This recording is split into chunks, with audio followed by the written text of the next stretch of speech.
Grabe, ang kunat pa rin talaga umahon dito. Titiisin mo talaga yung sakit para lang hindi tumukod. Good day mga paps, super late na nga pala ako sa meetup place namin. 5:30 na kasi ako nakaalis dahil hinintay ko muna lumiwanag. After 19 km ay nakarating na ako sa bayan ng Santiago. Sana hindi pa sila nakakaalis. Sino inaabangan na pala ako ni Justin. Ako na lang kasi hinihintay dahil yung iba ay nauna na. Buti na lang nagpaiwan silang apat para hintayin ako kahit konti. Tapos yun, umabol kami sa iba naming kasama. Di naman ganun kabilis yung kanilang takbuhan kaya naabutan pa din namin sila. Ang dami pala namin ngayon mga paps, mas okay to para mas masaya. Chill ride lang yung takbuhan namin para ma-enjoy yung view at sabay-sabay kaming makarating. Di naman siya boring kasi marami kang makakausap at matatawa ka sa mga kwento nila. Tapos maya-maya lang ay uminto kami dito sa may karinderya. Pinark lang namin yung mga bike sa gilid ng kalsada at umorder na sa loob. Ang pogi ng bike na to mga paps, kargado. Rock shocks yung perk tapos specialized yung frame. Pati yung rear shock, rock shocks din. Kahit yung wheelset ay kargado din mga paps. Sa tingin nyo, magkano kaya yung gantong klaseng bike? Dinuguan at kanan nga pala yung in-order ko, nagugutom na kasi ako. Pagkatapos kumain ay nag-usap-usap na kung saan ba talaga kami aahon. Eto nga pala si Kuya William, bibigay niya daw sa akin yung pinagpalitan niyang gulong para mahabol ko daw siya sa trail. Sa Rolling Hills nga pala kami pupunta mga paps. Kung nakikita niyo yung kalsada pataas ng bundok, ayan yung aakyatin namin ngayon. Dito nga pala yung likuan papunta sa bundok na yon. Naakyat ko na to dati nung hindi pa siya ganun kakilala. Ang tarik niyan, hingal aso ako pagdating sa tuktok. Pero road bike yung gamit ko noon at ngayon ay MTB naman.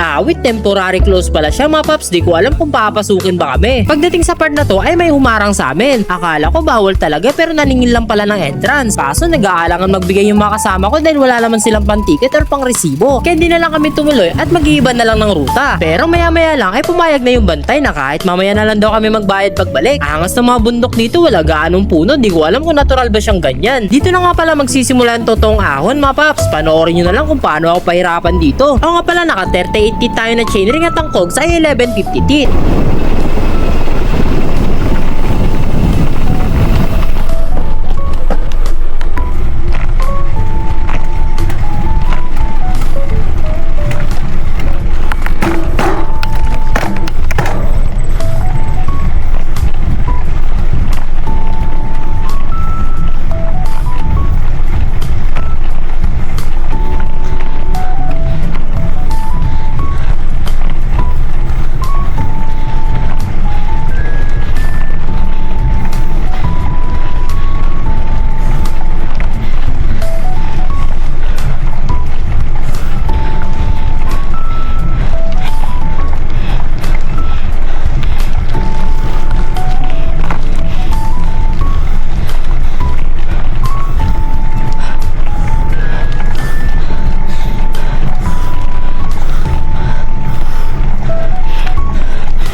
Kayang-kaya naman siya pero may kahabaan yung ahon at walang recovery.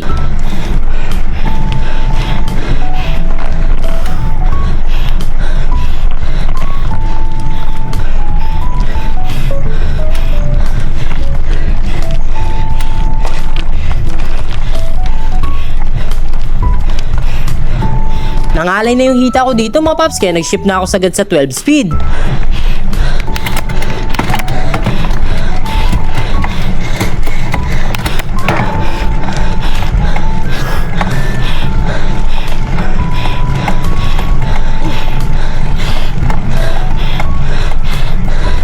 Bumagal yung takbo pero gumaan naman yung pagpedal.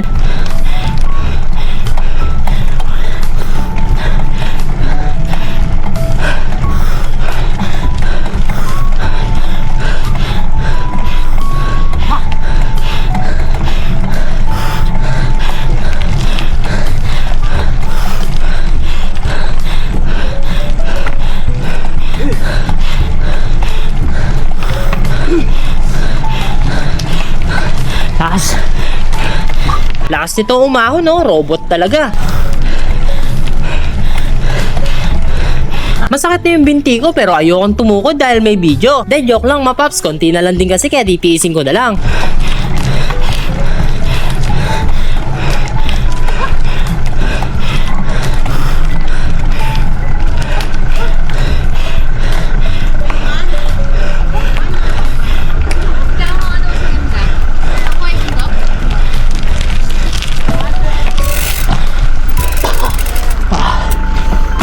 Shino, swabe, nakakapagod pero masarap sa pakiramdam. Kaming tatlo nga pala yung nauna sa taas tapos yung iba ay umaahon pa. Buti na lang hindi tumatalon yung kadena ko sa likod ng cogs. Konti na lang makakarating na tong si kuya sa tuktok. Tapos yung iba ay kanya-kanyang diskarte kung paano nila aahunin ang hindi tumutukod. Shino, may tumukod na, sino kaya yun? Maya-maya lang ay isa-isa na silang nakarating. Lakas ni kuya, full suspension pa ang gamit sa pag-akyat dito. Umabot nga pala ng 25.3 yung gradient, mga paps. Shino, may nakarating ng dalawa. Etong si kuya ay patapos na at itong isa ay nagtutulak. Mabigat daw kasi yung dala niyang chicharon. Pwede pa nga palang umakyat dun sa taas kaso under construction pa. Ang pogi naman ng bike na to, kanino kaya to? Shino, may dalawa na namang paparating. Kaya yan, mga paps, taste lang. Tapos sunod ay itong si kuya at ang huli ay si Cap. Kinausap niya pa kasi yung nanghihingi ng entrance. Pagkatapos magpahinga at magpicture ay bumaba na din kami. So hanggang dito na lang muna, mga paps. Salamat sa panonood. Ride safe palagi.